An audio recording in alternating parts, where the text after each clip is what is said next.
Well, believe it or not, at one point, your favorite comics sucked. Everybody's arms are crossed. At the beginning, we're all supposed to suck. Yo, Got my one-liner. what's more American than failing? Feel my weekend game has turned into a one-nighter. I thought the set went well. Yeah. The tables in the back are digging my dick jokes. That's what comedy's about, man. It's about bombing. And I was like, no, it's not. Like, that's not what you want. They give me the sign, I give them my closer. I'm just over 500 with good shows versus bad shows. Just enough to get in the playoffs. I hit the punchline. All right, this is a good episode. Fuck it. Long story short, He failed. God damn it. Yes, Wait. misery loves company, my boy. thanks for coming out. Boom. Thanks for coming out, baby. Thanks for coming out. Hey. Thanks for coming out. Are we under attack? Thanks for coming out. Fuck, that bad? Thanks for coming out. I'm in. Thanks for coming out. Yeah. All that was unprofessional. Thanks for coming out, ladies and gentlemen. The bomb is the bomb. Hey, everybody. I'm James Mattern. Sometimes I don't talk till like minute 6, but whatever. I don't even know. I don't time it. With me, of course, is the main host, the real dude, the great Shuli. This is Thanks for Coming Out, a podcast about bombing. We talk to comics because, you know, man, look, I know the internet. You look on the internet, everyone has a great set. People, first-time comics, 8 open mics. They're changing the world like fucking Bill Hicks in 91. Guess what? They're bullshitting because when we get together, all we do is talk about hell gigs. And half the time we're in hell gigs, and it's what it is. So this week, one of my favorite acts, this is a guy, it'll be intriguing, and I know we say this a lot, but it is intriguing. I don't see our next guest struggle. He is a kill machine. He And really he's is. a comic that everyone likes to watch. And ironically, before we started rolling, we were talking about how we did a gig the other day that wasn't great for most people, but this son of a bitch did spectacular at.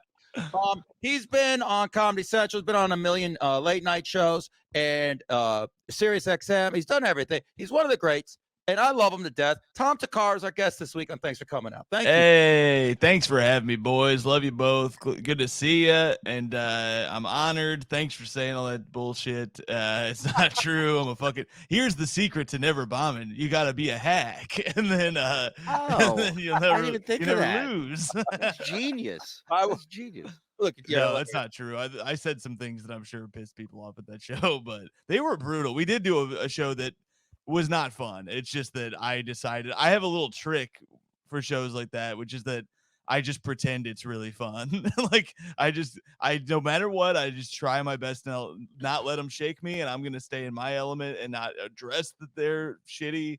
And that seems to, if I don't acknowledge that they suck, it seems to help a little bit.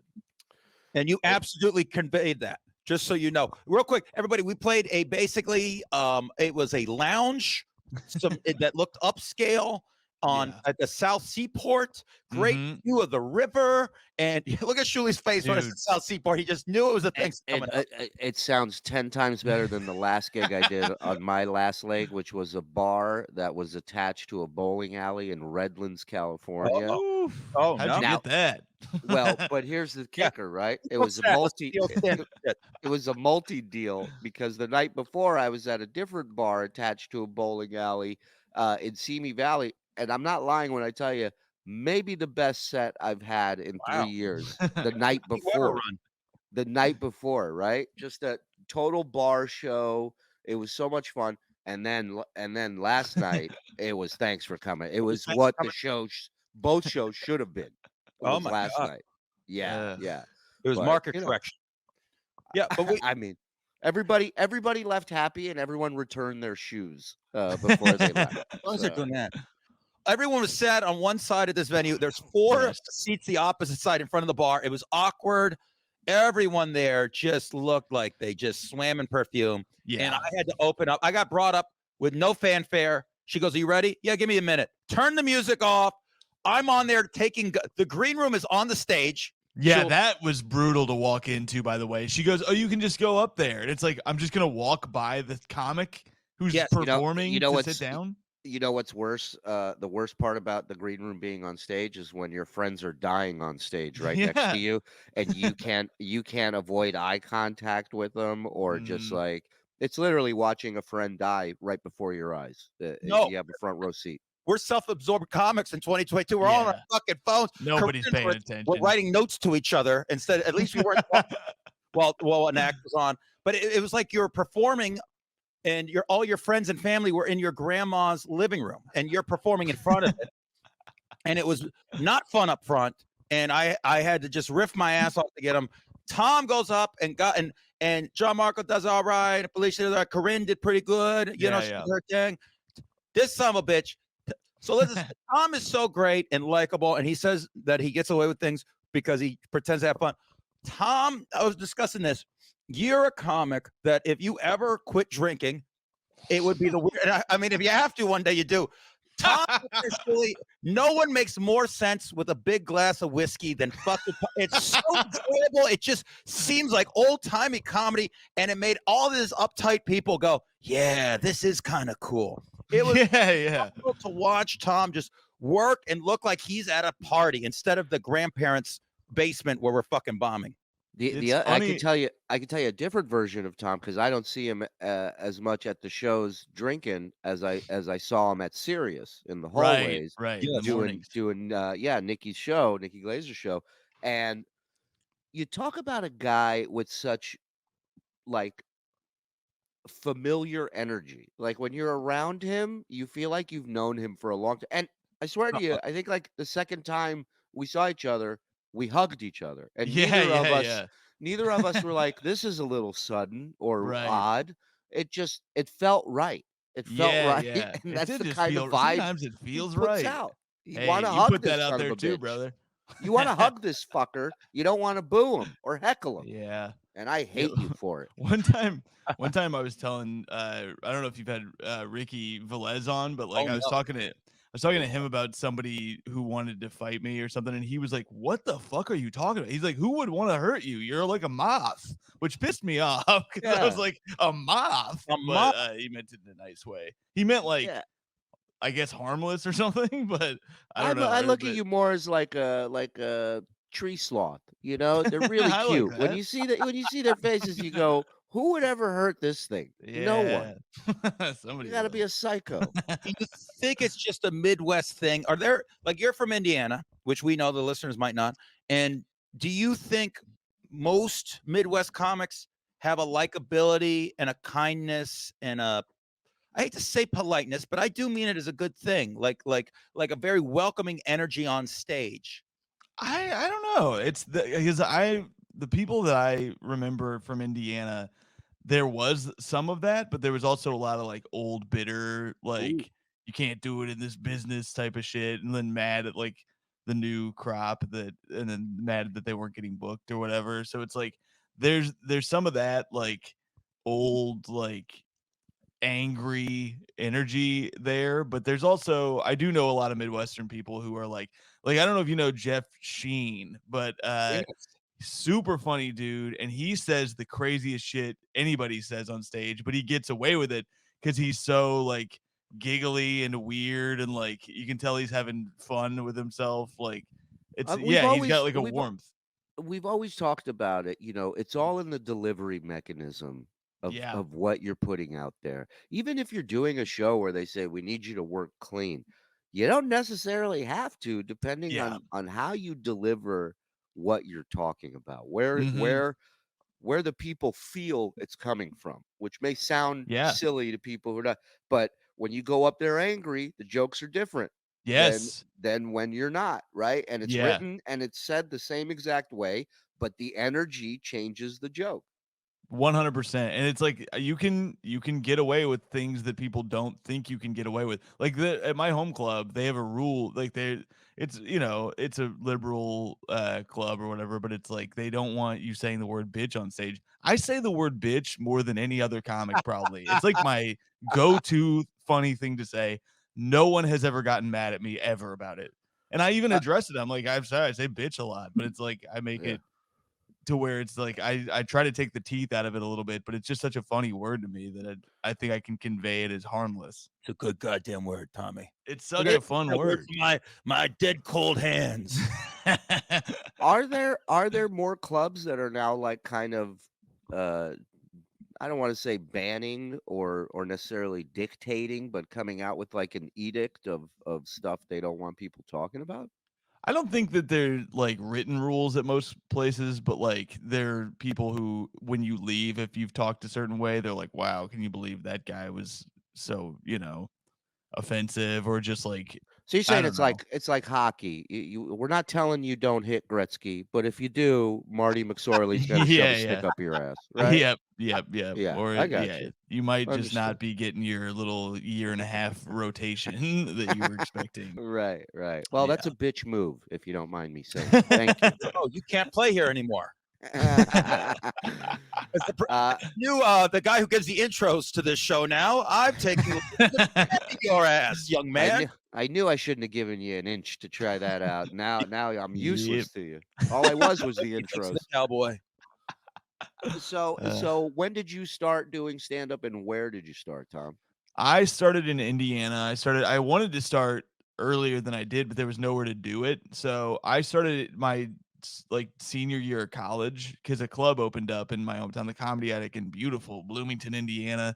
It's my favorite place in the world, but there was nowhere to do it before then. I would try. There was Crackers in Indianapolis, Oh yeah. but you had to drive an hour to sign up for a month in advance, Oof. and you only got 3 minutes. So it's like I did that, and I was a Jesus, think full-time about that. student. A Yeah, month in yeah, advance for 3 3 minutes minutes. and an hour both ways driving. So it's like it feels like back in my day, you had to, I had to walk 20 miles to get a goddamn gallon of It's like milk it's for the a reason cent. why I'll never make fun of independent wrestlers because it's like Yeah, I had the same schedule and the same yeah. fucking stops as you and sold the same amount of tickets and made the same amount of money, It you is know? so one to one, the comparisons Really is. between. I mean, like there's a lot of crossover in those worlds because partially because of that. Like we had Colt Cabana on our podcast, and he was kind of talking about that shit, and it just seems like a nightmare. But then I'm like, oh wait, we did the same things. Like I, I I I did a show in where was it? Illinois, somewhere outside of the city, and I hit him up, and I'm like, "Hey, if you want to come do some time, you're more than welcome to." And he shows up, and this show is at like a VFW, and I really need to start saying no to things, is what I've learned. But the show's at a VFW, and he shows up, and we're both in like the kitchen area Oh before yeah. you go in, and he Mhm. just looks at me and he goes, "You want me to grab my gear from the car and get dressed?" Because this feels like a fucking indie Yeah, show. yeah. But yeah, we're Yeah. the first ones there, the last ones to go, Mhm. and Mhm. it's a shit time ever. So you start in college, senior Yeah, so year. this was like maybe 12 years ago. Okay, Yeah, because I'm 34 now, so I was like maybe 21, 22 when I was very first doing it, but there was not really a common, like there was no consistent place to go to do it. So right. it's like I maybe did it 3 times my junior year or something like that. And then my senior year of college, the Comedy Attic opens up and it's like, oh, now I can go up once a month at this place. And I was doing Right. college improv too, so I was like Oh wow. getting familiar with being on stage. Yeah, it sucked. Smart. That was But it gonna be was my question. something to How did do. you like improv? And you just I it sucks. I did. I enjoyed it. Being on a team is really hard. That's the beauty of doing stand up is like you don't have to count on anybody. You don't have to like if somebody's not being funny in a way that suits you, you don't have to be pissed at them after the show. And it's also college improv. So it's like it's not like these are people who had taken a bunch of classes and shit. It's just people trying it was more of just like a fraternity without having a home, you know? But aren't we funny as comics where it's like if we like it on our own because when it works, it's because of us. Yes. But Yeah. and it's the same it should be the same response when it doesn't work, but when it doesn't work, it's always like, "These guys sucked. These The guys are Yeah. brutal. venue the ceiling was too high." Yeah, You these could kind you these know. candles are too bright. The And then, so did you do gigs with the improv group? And if you did, I mean, let's just start with the comparison of bombing in an improv group, the feeling of yeah. that compared to by yourself as a stand-up. Bombing as a stand-up hurt so much more. I remember that because my first 2 sets doing stand-up at the Comedy Attic, I bombed horrifically, and I was so upset because I would sometimes kill an improv because it's a different thing, you know. It's so much easier because people know that you're just you get this leeway of like, oh, people know you're coming up with it on the fly. Also, nobody's paying for these shows. It's just Oh, college like shit. And so, but bombing, it was almost funny. Like afterwards, we would kind of make fun of if we would bomb. I mean, there would definitely be frustrations of like, it sounds like it was more comforting because you had other people there going yes, down with you. absolutely, That helps a ton than being yeah. on that island and Yeah. everyone's staring at you. Yep. When you and no one, and also I loved stand up so much too. I cared so much more about stand up than improv that it really hurt my. I remember being the first 2 times I bombed, I was like, I'm never doing that again. And one of my improv buddies was like, dude, I really want to try stand up, but I can only do it if you go too. Will you please come with me?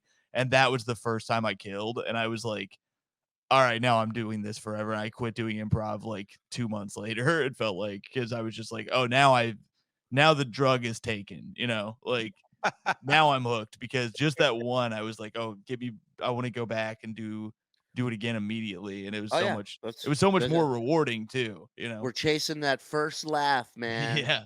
Yep. That's all And we're I'm sure if doing. I heard the tape from that, I would be like, oh, this fucking sucks. I was Yeah, bombing. I didn't do well at all, isn't but isn't it crazy? Like, I remember watching in like my second year, I thought I killed, and I end up seeing a tape, and I had 2 laughs in 15 minutes. And I kept thinking my dick was 3 feet long, and I was like, Yeah. "Oh, dog, I'm gonna be on the late night show soon." It's like you Yep. got 2 laughs in 15 minutes. That's you all. remember you remember I used to do that bit about you think porn stars watch their old tapes like Yes. comics, and I'm That's like, look at hilarious. that. I didn't even mess with his balls. Like, look at what an amateur I was. I didn't even come. Yeah, yeah. Oh, this is so embarrassing. Yeah. Yeah, it's hilarious. But what up, Yeah, everybody? Want to talk to you about our sponsor on Thanks for Coming Out. I know these people well. They are an amazing company. They are out of Iowa, the best friggin' corn-fed Midwest beef you ever had in your goddamn life. Rustic Cuts, my friend.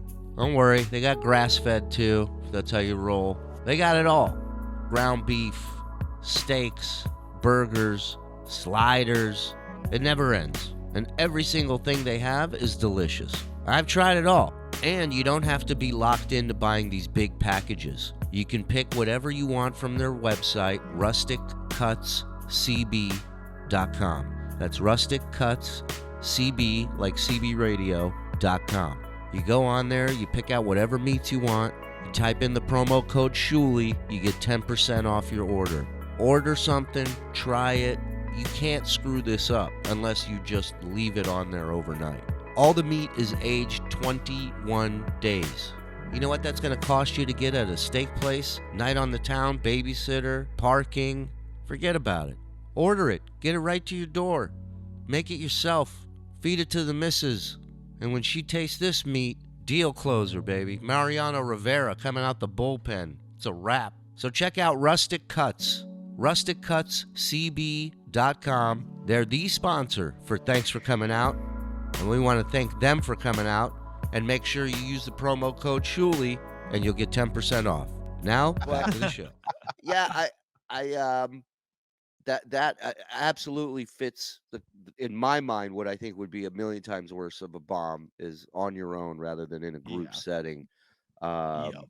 And so your first, like you talk about, you had these epic bombs your first 2 times. Let's go back into those couple sets if you don't mind. That Yeah. first time ever going Mhm. up at that club, Yeah. walk us through that.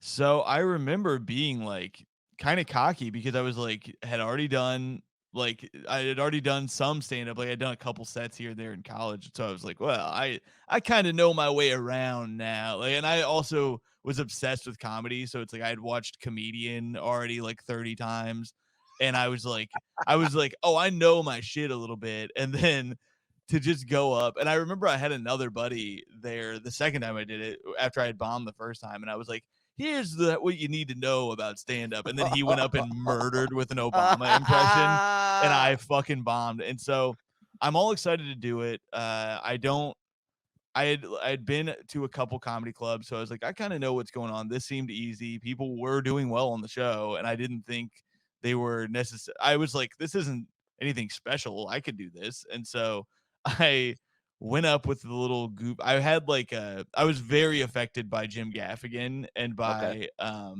Nick Swartzen and Dane Cook, and I kind of had this like act that was like an amalgamation of those things, like, but I was trying to be absurdist, and that just was not. I didn't have the confidence to pull that off, and like also I just wasn't funny. Like I Well, remember the one of other the funny thing I like about your story, and it's it's who we all are, comics, Mhm, I think, is you go, I was a lover of stand up my whole life, which we all mhm, were.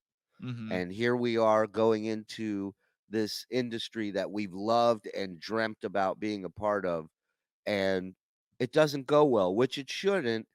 of And all of course. us are like, fuck this. I don't ever want to Yeah. do this shit again. Yeah, Love it. yeah, I don't give a shit. And then the minute you get 12 people laughing at once, you go, this is my dream. I'm yeah, going to live my dream. mhm, Obviously, this is my calling because 12 yeah. people laugh.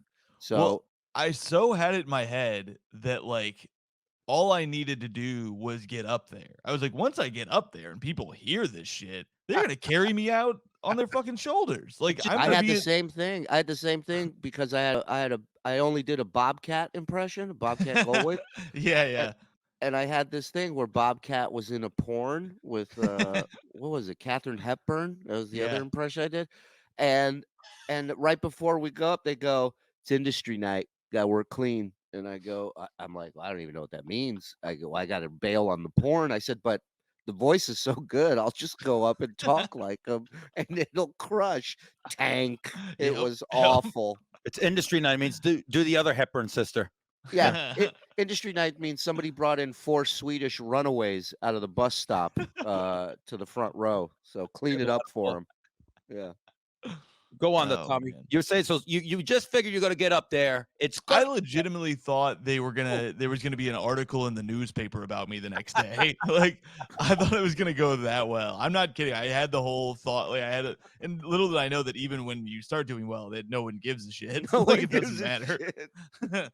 You thought they were going to Um, write the legend of Tom Thakkar, world's yeah, greatest comedian. Where have you yeah. been all these years? We've been laughing at you. It doesn't make sense now. Yeah. Front page of tomorrow's paper. "You won't believe what I saw." That's just giant letters. And underneath, Russia invades Ukraine. Just time. Underneath. Yeah, that's second Yeah, fiddle. yeah. Famine But all over the country.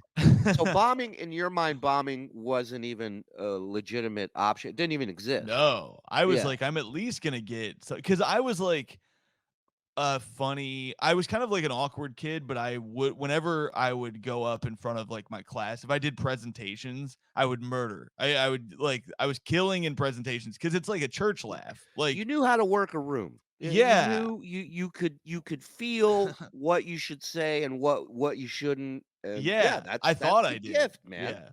Yeah. Hmm. Yo, Well, you did, just not in that world. Right. explain What'd you say? church laugh. I love that term. Church laugh. Yeah. You Yes. know, when you see a preacher murdering and you're like, nothing this motherfucker's saying is good. This guy's a hack. Yeah. Get me up there. Yeah.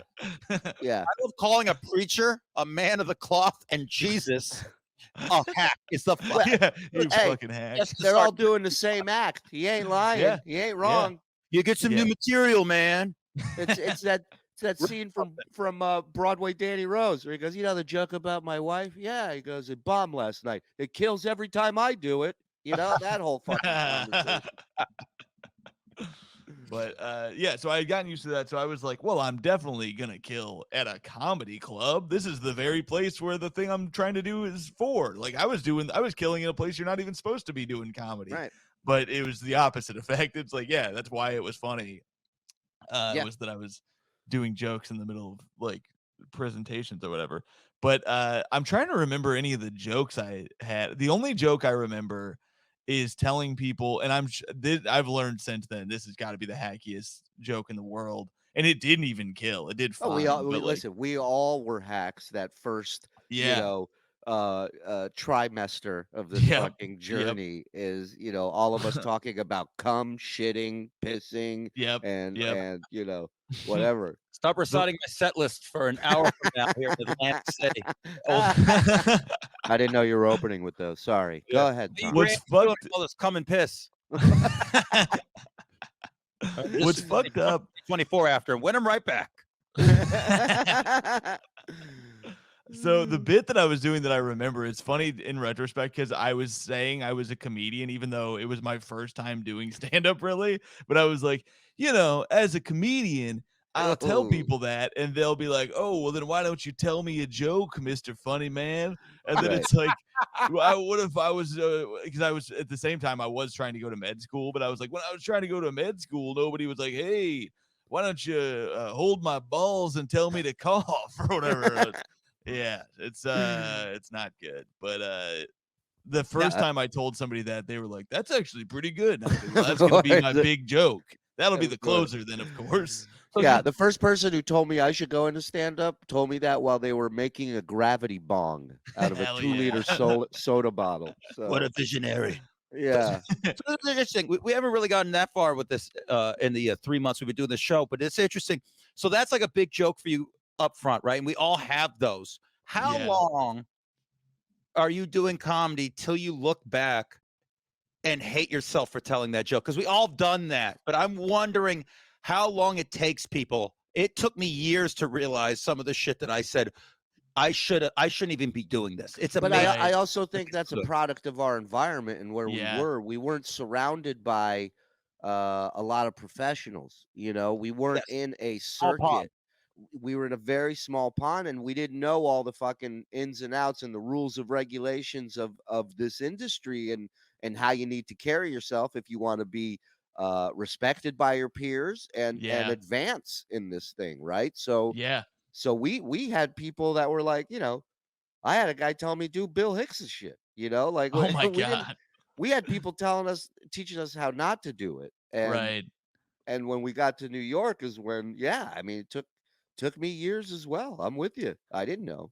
I got super lucky in that the scene, I happened to come up with this like young group of comedy nerds who were funny, like good writers, and some who are still doing it. One of my best friends who happened to quit, but he was maybe the best. He was one of the best comics I still know. Like I look back at material he had 4 or 5 years in, and I'm like, that's better than most of the shit I see now. And he's just not doing it anymore because it's tough. It's a tough life, but we all kept each other honest because we were all harsh.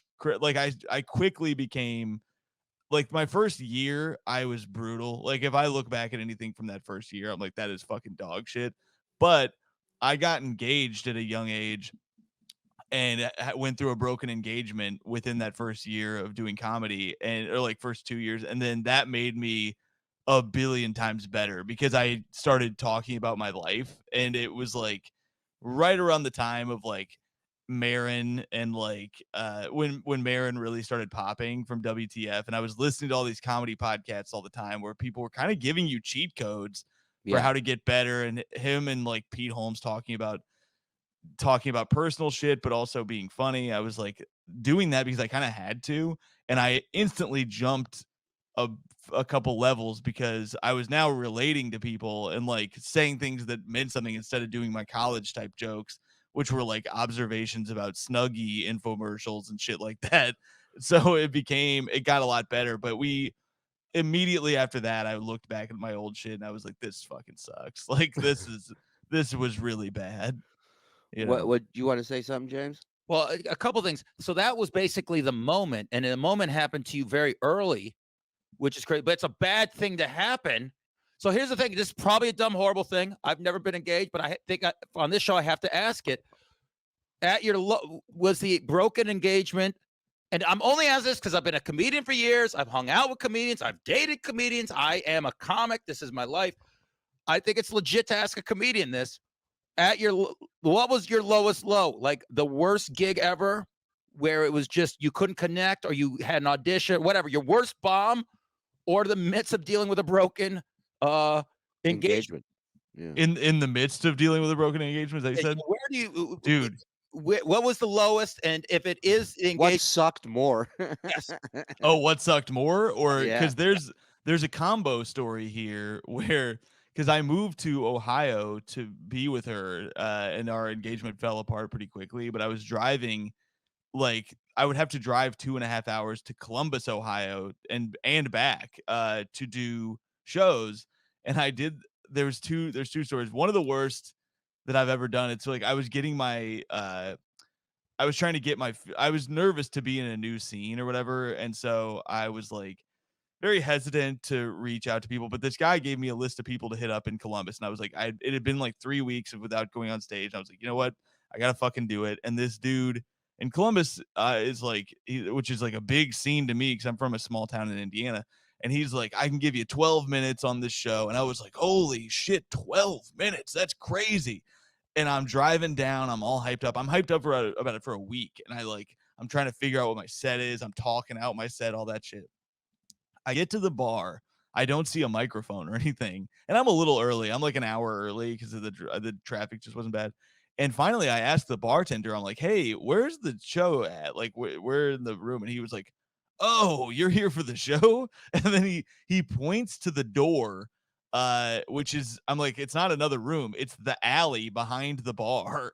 And so the show is in the alley behind the bar, and it's only homeless people that are coming by. There's maybe 2 real people there, and the rest are just comics. And it's a shit Hey, show. how you guys doing? Where are you guys from? Oh, right here. Okay. Oh, you good, live good here, to huh? see you. There's Oh, yeah. There was a lady named Downtown Jackie Brown on the show who was also homeless. Downtown Jackie Brown. Yes. Yep. And she just Seriously. spoke. It was my buddy Dean Mazzello, who is now a lawyer. He lived here actually he lived in New York for a while. I played basketball with him.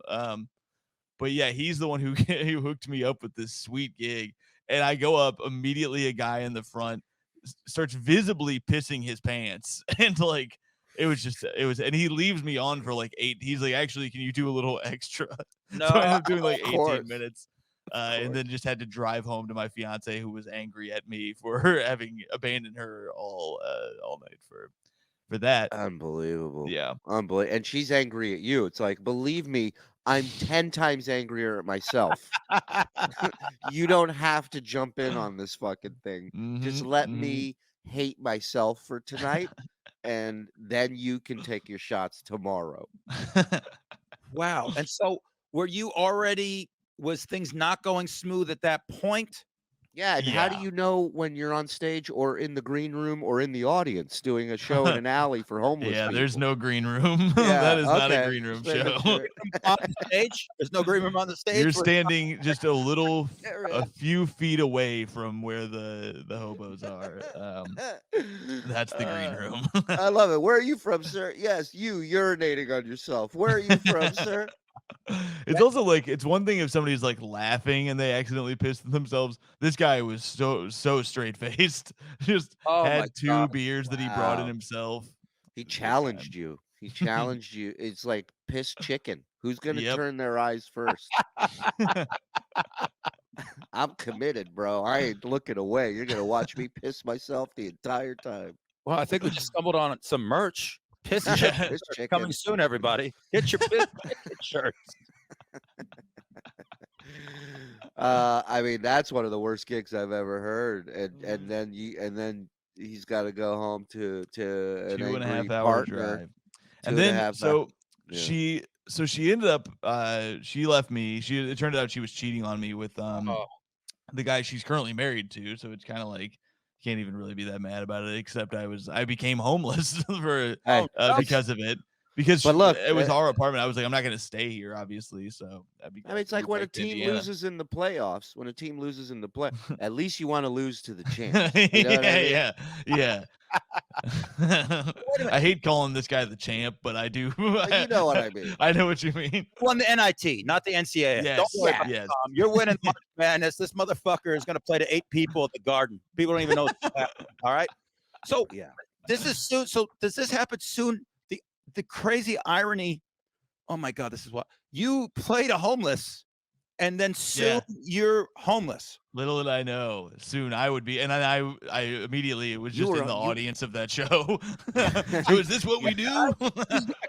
it's like an episode it's like an episode of Undercover Boss. Tom was, working there, now he's in the but you ended up homeless. How bad was Well, that not I set? I What shouldn't say I happened? wasn't, like, on the streets or whatever. It was kinda like Yeah. the Pete Holmes, like, crashing sort of thing for a minute, and then I just moved back to Indiana, and, luckily, my buddy had a room in his place that I just moved into, but, yeah, it was not pretty, you know? Meanwhile, it was the biggest gift she coulda given you, is gotten out of your Oh, I life, know. Yeah, right? and it's funny, I haven't spoken to her since, because I found out that about the cheating 'cause I had to come back, to get the rest of my shit because I couldn't fit all my stuff in my car, so I had to, like, make 2 trips back to Ohio. And I came back and she was like wanted to see me and like talk before I left, but I was like, "Well, here's the window I'm going to be there." And she goes, "Oh, that's when I was going to go to the gym." And I was so pissed that No. I was just like I didn't respond to the text. I just went in, got my shit and left, but I had bought her this really nice camera. It was the first time they made a camera that had a selfie part on it. It was like Okay. an innovation. It was before cell phones could do that.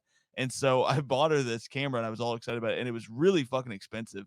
And I just happened to, I thought about stealing it.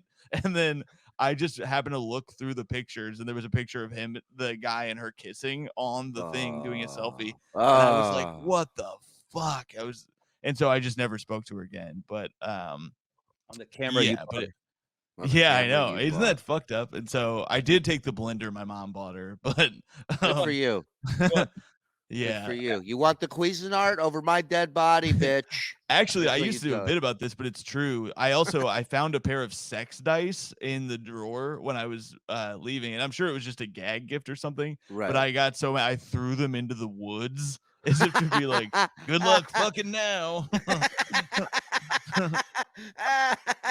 It's like a criminal's car keys. You're like, they can't chase us now. So sex dice says what? Like instead of numbers, it says like things. So like someone It's like, just randomly is walking the woods with their kids, and the Yeah. children pick up fist me yeah, twice. yep. Yeah. That's an aggressive paradise. Yeah. Nice. Fist her. Hey, When it comes to that snuff film. Yeah. I rolled a 5.6 anal suited connectors. So fuck, man. But like, I love that origin story because you would think like your story should have turned you into a Kennison. or Uh, you know, supervillain. yeah. Yeah, yeah. If this was yeah, a movie, this motherfucker would have hostages on the Empire State Building right now, waiting for Thor. yeah. Like No, it He's you, went the other like way. comic. It made me way sillier because all at once I remember waking up. So we broke up at night, but I still had to sleep there that night. And then she had to leave for med school and I by the woke way, up. the whole making 2 trips to get all your shit Yeah, I is know. brutal. And it Yeah. reminds me of a saying my dad used to tell me when I would be sitting at the kitchen table and I'd ball up the napkin and I'd shoot it for the trash can. Hmm. And when I'd go up to go get it because I missed, he would tell me in Hebrew, a lazy man does everything twice. So every time I think of doing something twice, I always hear Yep. that in my head. But you literally couldn't fit all your shit in your car Yep. and you had to come back a second time. Oh, It was brutal. oh. Brutal. Jamesy, you wanted to say something?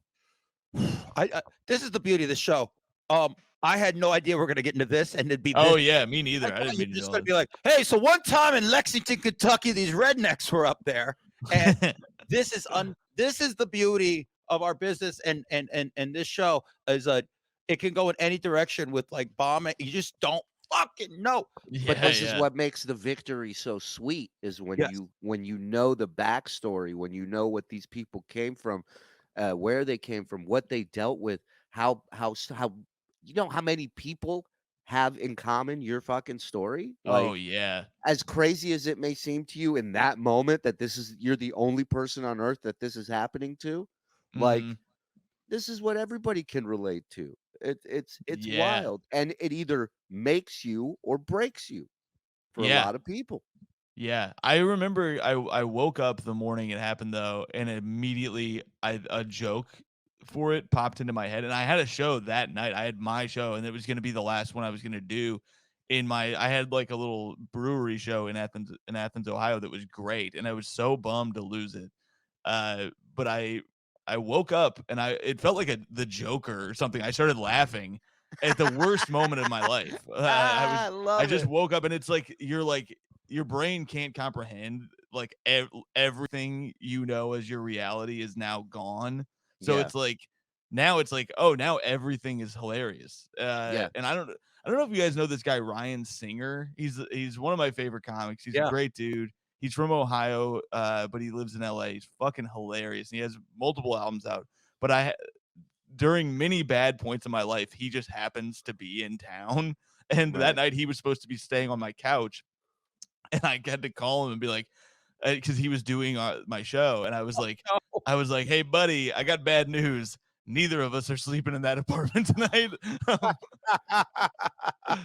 But I did the show, and I did the bit that I thought of that morning, and there was something that clicked, and he was like, dude, don't do anything you were doing before ever Yeah. again. Like, this is your act now. And it Wow. was great. It changed my life. The fact that moment you open your eyes after the fact that you were able to finally fall asleep after that horrific shit going down, and the minute Yeah. you open your eyes, you go to the comedy of it. That is your mind fully forming and committing to being Yeah. a comic. That's like, that's Yeah. you lifting the X-wing fighter out of the fucking swamp. That's the last It's stage. it's What a funny Last too to Jedi. think it's funny too to think back to that moment, because at that point I didn't have anything in comedy. Like, I had a fucking bar show to my name in Athens, Ohio, but it's like I could have so easily just gone back to school or something Right. after I went back to Indiana, but something was like pulling me. I don't know what, like, when you look back at the fact that we started doing this and now have a little bit of like, for me at least, a little bit of a career, like nothing like huge, but like I can do this, it's You like, could make a living doing it, yeah, which is all we ever wanted from yeah, the start, right? the faith to do that is so crazy to me now in retrospect. It's insane that we fucking do this, but there's just It's not another option. I tell you, it's like going up to like an Olympic size ski jump, and you're like, and they go, "How many times you try this?" You go, "None, never." And you go, "Strap me up, fucker. Let's give this a shot." I've seen it. I've seen it done a lot. Let me That try is it. stand up. You know what's That weird? is. This is a side thing. I I'm really this might not even make sense, but it toys with what you guys are talking about. I now am obsessed with skateboard videos. Like on YouTube, Yeah. I'll watch old skateboard and I'll watch these guys do loops and shit. Mhm. Like who's the dude who used to do the tapes with Rodney Mullen? What's that fucking dude's name? He had a wild name. He would Uh, jump off buildings onto each other, and if he falls, he dies. I And mean, there was Bucky Lassick. I I remember love him my being Yeah, that's what I involved. remember. but dude, Uh, it's so crazy in a sense. That is what we're doing. And as your life changed in that minute, you made a decision to just leap and see if you stick the landing like a skateboarder. It's crazy to me.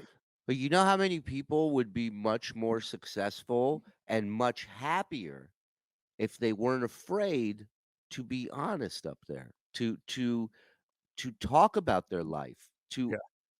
Yeah. that it is so therapeutic in the weirdest of ways, man. I've had Mhm. some of my lowest points in life right before I'm supposed to go on stage, Yeah, yeah. or hours before, but like I've had some crazy shit go on in my life where you walk out of there, you were kind of on autopilot, Yeah.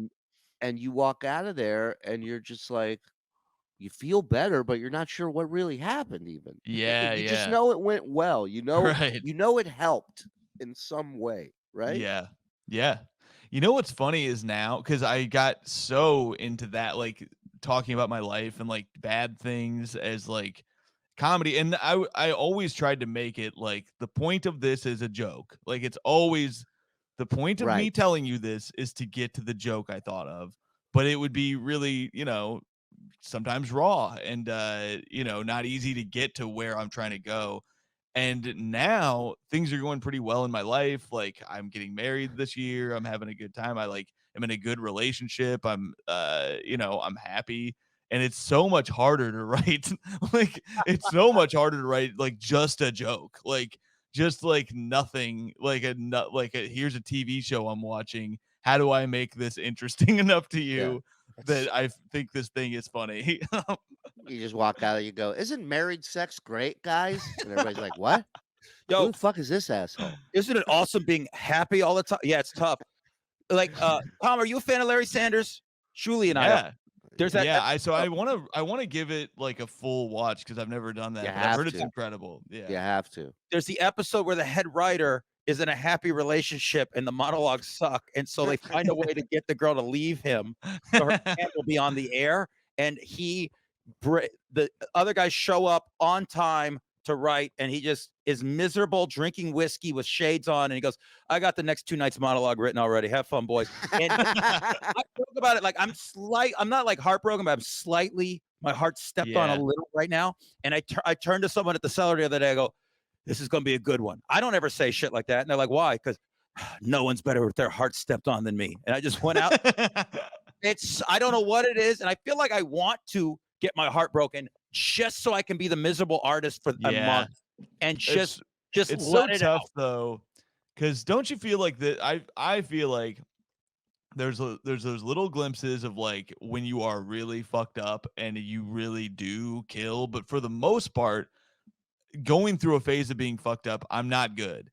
Once I've gotten over it and I can deal with it, that's when I'm really, really good if I can process it all. Like I'm going through, there is something that I went through a friendship breakup like now a couple years ago, but it's like it's taken me so long to process it, and I want to do bits about it because it's something that meant a lot to me. It's hard, but I wasn't ready to do it for so long, and I was fucked up about it, and so in it, it's really hard. You can think of the things, but sometimes you're too raw on stage a little bit, and it's like I'm not as good as I will be in 2 months. You know what I mean?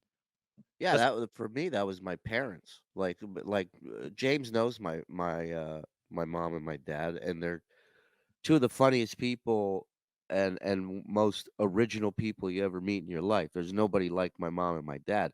But for whatever reason, for years, I never did bits about my parents, Mhm. ever. Never. I do a dead on impression of both of them. yeah. Never did it on stage. It just never came to me. And then, I remember it was some joke that I wrote about marriage and their marriage, and that kinda opened the door, and I started thinking about them fighting when I was younger and cursing at each other in Hebrew, and I started writing that bit, and so now I'm writing a whole thing where I'm translating and now I'm thinking, "Well, what's the weirdest phrase?" Because I can't just go up there and go, "She called him a fuckhead" in Hebrew. Like, that's not you know? So, like, it opened this door and this flood of shit that, I ended up I could do an hour just on my parents if I wanted Yeah. to now. You know Um what's funny is you notice like I struggle with this sometimes with talking about my family because I'm like, oh well, Mulaney has that family bit. Like, so not that he has one, but like I'll Right. just think of another comic who does a bunch of shit about their parents. But it's like we all have parents and they're all fucking weird. Like they've done something that And all you the bits have can been done, like, all the yeah. topics have been hit, like, Yeah, but it's you just a there's always a matter. new thing and your take on it and your family's way of being about it, it's always interesting and I forget that. Like hearing anybody do a bit about their family, I'm like, "Oh shit." Like that's such a peek into who this person is and it's funny to hear how other people's families are and how they're weird. And also we're all comics, so our parents are probably a little extra fucking weird or like, you know what I mean? Well, They probably listen, did they something. made enough of a mark for us to write something about it, right? Yeah. So, like, yeah, it's interesting. Definitely get it out there because, hello, everybody loves Raymond. Hello, come on, Some get people your are still on family the fence. bits out there. In What's that? fairness, some people are still on the fence about him. Let's just be honest. Yeah, no, I know he's so. We're still waiting to see the medical reports on him and My how Uncle he's doing. Johnny isn't amused. Yeah, but I mean that was the Oh, move are back we in the back? day. Is everybody was doing the family stuff and everybody was getting Mhm. TV shows out of it. But the thing, it's not even about family so much. It's about what's real. It's about the realness. Yes. Those are the killer bits. Yeah, and Tom is real good with that. Tom has a unbelievable bit about depression and Oh, that's new. That's new, baby. spectacular. And That's I'm happy about that. Thanks for saying oh, that because oh, that's oh, a bit I tried to make work like 2 years ago, and I kind of just the oh, pandemic hit, and I was like I just kind of forgot about it. And then the other day I was on stage, and I was going through some depression a couple weeks ago, and I was just in a funk, and I was like. I did Josh Gondelman's new bits show, and I was like, I gotta fucking try to talk about this, and it made me feel way better. It was great. it's so great. So this is what I ask. You're so good at that. And is there ever has there ever been a time where you did a chunk of material that's very personal because you do write personal and this real stuff, and that was your breakthrough, and it's not connecting, and it is a thanks for coming out, it is a bomb, and Yeah, man. how does that feel? And did you ever take it so personal where it like you wanted to do something about it? Like, how does that feel when you're doing this? Like, you're basically like Dylan or someone writing this real wide open song. You're like Eddie Vedder doing Black. This is a song about the love of my life. Yeah. And then somebody from the crowd's like, this Yeah. song's lame. Shut Yeah. it off. You I'm know? screaming about bitches. We don't even allow you to Yeah. use the word here, Eddie Vedder. Yeah. Well, specifically shit about so I have a bad so I've both with my father and my stepfather. I mean I never met my father, but my stepfather, I did a bit about it on that Yes. show the other night where I have a line about how I want my stepfather to kill himself. Spectacular. And people always get weird about it, and it made me write that line where I'm like, oh, you guys fucking like my stepdad, you fucking it's so hypocritical and stupid, like that they always get upset about it, and it pisses me off sometimes because I was talking to Corinne about it after the show because she has some really personal shit about her dad. Yeah. And I was talking about like how we don't like the groans or whatever, and it's like it's my fucking stepdad, and don't make me, because if I tell you why I want him to kill himself, you're gonna turn on me. Like you're gonna be bummed out. You know what I mean? Like you're not gonna be on his side, but you're gonna be like, why did that guy bring that up? You know, because Yeah. it's too dark. And Right. so I'm like, I'm protecting you by doing it. Also, I have a chunk about my father abandoning me as a child, and how he's Indian, and I do a bunch of like Indian jokes about it, like making fun of Indian people, which can be offensive. But I've had people tell me like I had somebody come up to me after show. I wrote this into a bit. I had multiple people come up to me after shows and go, "Hey man, your dad probably left because there's a lot of pressure in Indian culture to not have mixed race children. It's like a weird thing, but That's he's really probably just like cool. ashamed or something." Yeah, I'm just like, that's "Oh, really cool, cool. thanks." Thanks. That's the I feel way nicest. better. That's the nicest way of somebody saying, "Hey, it's probably your fault." Yeah, Just so yeah. you know. But when I do that stuff, like I actually, where did I do that? Maybe it wasn't the Cellar, but I was somewhere. I was in Philly, and it's just a drunk crowd, and I was talking about my father, and they're just not connecting. They're not interested, and it pisses you off because you're like, why am I giving you this? You don't deserve this. I'm gonna give you bullshit then. Like that's what you deserve is bullshit, and it's Yeah. like it hurts your feelings more when bits like that bomb, but I do find myself getting more frustrated if I'm like not I wouldn't say pandering, but I'm looking at the crowd and I'm like, okay, well, you guys will probably like this fucking bit, even though I don't feel like telling it. And then they don't like that. And that's when I get really pissed off. Oh. But because I'm like, I Do didn't what even I want to do. say that. We do what I do. I just look at him and I go, "Who here likes magic?" Dude, I just remembered I had a flash of one of my favorite terrible shows with Matter, and it was so funny because you weren't it was at V Spot Organic. Oh, I don't know if you Jesus remember this. Christ, I think I do. I think I was recording this when Comedy Central's half hours were a thing. Yeah, that probably is it. The specific intro, but the intro was the worst. He called me my old nickname, put me in a fucking Yes. tell your story. Yeah, yes, I Well, remember this was that. what was funny about I think this is probably the same one you're thinking of because St. we only Mark's did Place. maybe a couple. Yeah. But there was only I think there was only maybe 6 people in the crowd, and it Oh, was yes. 4 of them were these old women from Queens. And Yes. They are just not there for it. They like don't care about the show. I don't know why they're there, but they have they were no both energy about for it. punchlines. They were fucking no fun. Yeah, they were Yeah, very. they were no fun. But Matt, just seeing you yell at these I was women, furious. he was so mad, and like it was so funny to watch because he was like, "These jokes have been on television." I was bullshitting. They fucking, but it was kind of like a David Hart thing at that point. But These old no, kooky it really felt bitches. that, unfortunately. But yeah, I mean, what an Uh, asshole. That's a. I like to do that out of anger. It's like they're good at, in my head. It's like they're good enough to be on television, and you yeah. fucking asshole. I So am. good. So good. I love it. It's so Nothing like a funny. heated up matter. Oh, And just buddy. Gotta like love it. it's like that specific because sometimes like I've fucking blown my lid. I've said shit on stage that I'm like I could be canceled because I get so angry. Yeah. I did a run of the Midwest. I did like Cincinnati and Springfield and shit. And I have a bit about Biden, about voting for, and I'm making fun of Biden. That's what pisses Right. me off about this. Right. And that's when I get worked up on Right. the road. Is I did this bit about I'm making fun of Joe Biden, but I do say that I voted for Joe Biden because I don't. Right. I don't even really make fun of Trump in the bit. I'm Right. just all I say is if you got like.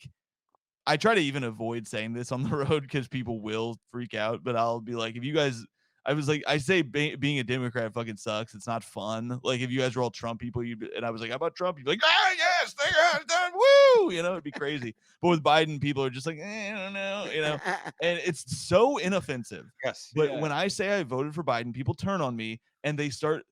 I had this happen 2 shows in a row in Cincinnati at one of my favorite clubs at Go Bananas. Where the crowd started chanting, "Let's go, Brandon." And it was the first time I had heard that.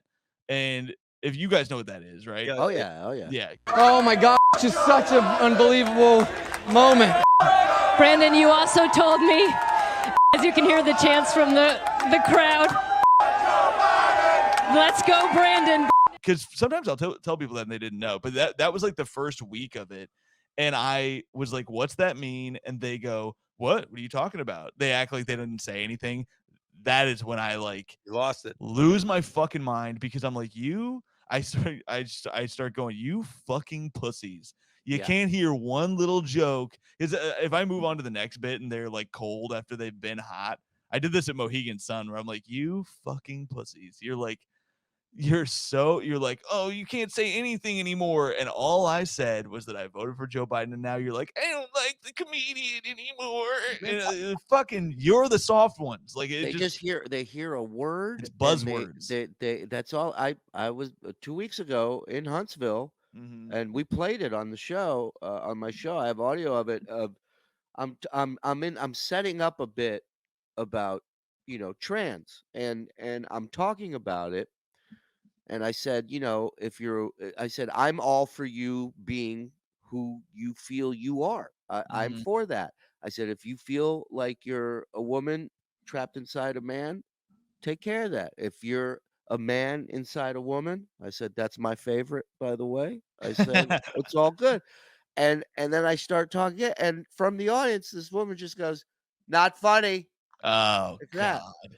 Doesn't And I even go, work the punchline. yeah, and I go, what's not funny? And she goes, whatever it is you're talking about. And I go, well, how do you know it's not funny Yeah, if you don't even know what the know. fuck I'm talking about? Ooh. And I was actually very proud of myself. I took such an adult high road approach with this and basically said to her, like, if you think this is coming out against trans people, it's not. You should have let me finish the fucking bit, is basically what I said. Yeah. But we've all had those moments where we look back on it now and you're like, yeah, I probably shouldn't have done that. But I screamed at a woman in a wheelchair at a show once. Yeah, but in all fair, again, while I sit here and tell you we all self-reflect and we grow, I still feel she deserved it. I'm not gonna lie. Sometimes people, good for you.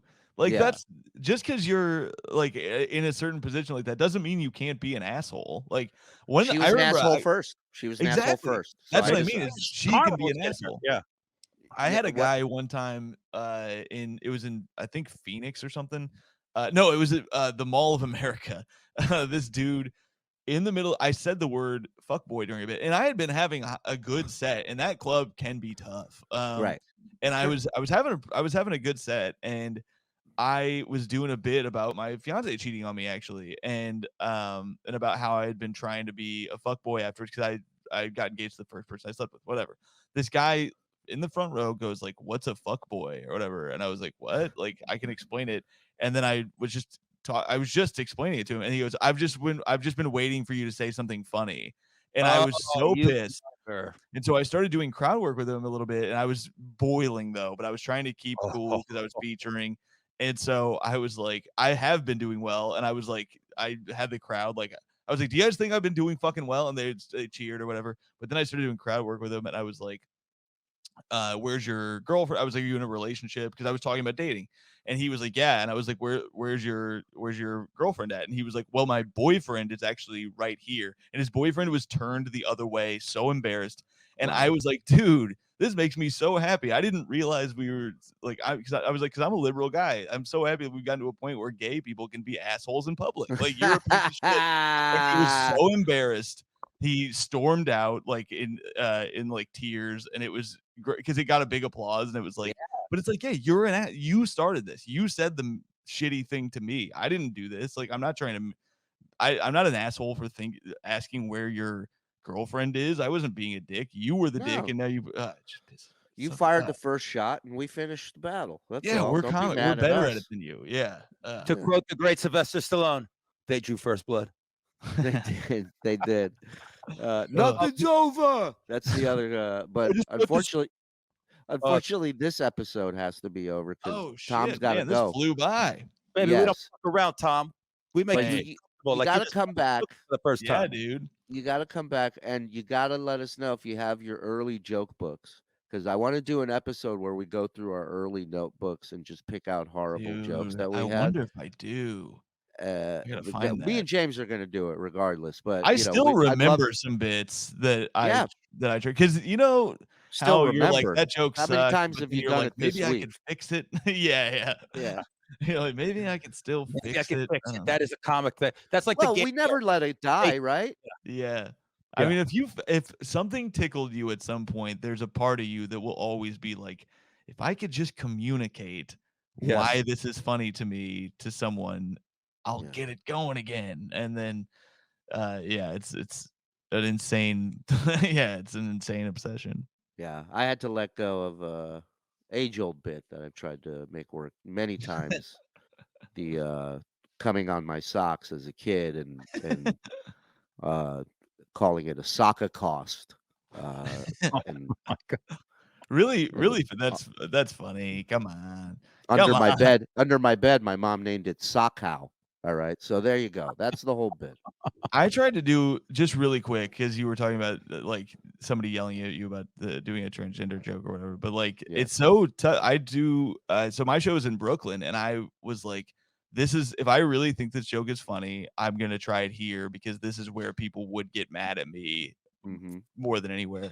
And I still think this bit is funny, and it didn't do bad, but I just felt like I was having to over explain that I'm not anti-transgender or whatever before I went into it. And which doesn't help the bit, but no, it's not funny. It's way funnier if you're just confident about it, which maybe I'll try it again.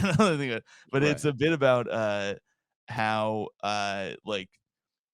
when you're talking, it's about non-binary people actually. And it was about like, if your circle is friends or has somebody in their circle who is non-binary, you're talking shit about somebody, like being so progressive that when somebody misgenders someone that you're talking shit about, you're correcting. You're like, no, they're a fucking piece of shit. Like, no, they stole my car, dude. It's not a him anymore. You gotta fix that shit. That's fucking wonderful. It's brilliant. It's brilliant. Yeah, I just gotta figure out a way to do it without like having to over explain it, I really love that.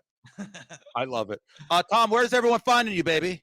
Hey, I'm on Instagram and Twitter at Tom Thakkar. It's spelled like Thakkar, Thakkar. If you're just listening and don't see it spelled out anywhere, but and then I'll be in Little Rock, what is it, Arkansas, this coming weekend. Yes, it is. At the Looney Bin. They're gonna lock me up. And where else am I? I'm going to Indianapolis Helium. I'm going to be all over the road. I'm going to be in Fort Collins, Colorado. Bunch of stuff coming up. Get on my website, tomthakkar.com. And check out my podcast, Stand By Your Band, where we have comics defend music that people make fun of them for liking. Thanks, guys. This was so fun. Tom, you're the Pleasure, best, man. baby. We appreciate you. Guys, keep supporting us. Go to the YouTube and subscribe. Watch the videos. We have a Patreon. $5 a month. You get the episode early. And also for 20 bonus episodes, we're going to upload a bunch more of them where we watch videos of people bombing and failing. It's the best. Follow Shuli. Shuli's got a bunch of shows. My special, look, I'm dropping it. I'm not waiting for the record label and everyone to. June 3rd, the check spot's coming the fuck out. Hook or crook. And around then, we'll announce in the next couple of weeks. We're gonna screen it live in New York City. So check it out. And Shuli had a lot to do with that. Shuli, throw whatever else you want, maybe. Come on. All good. Shalom Shuli on social media. ShalomShuli.com is a website. We'll see you guys. And Tom, thanks for coming out, buddy.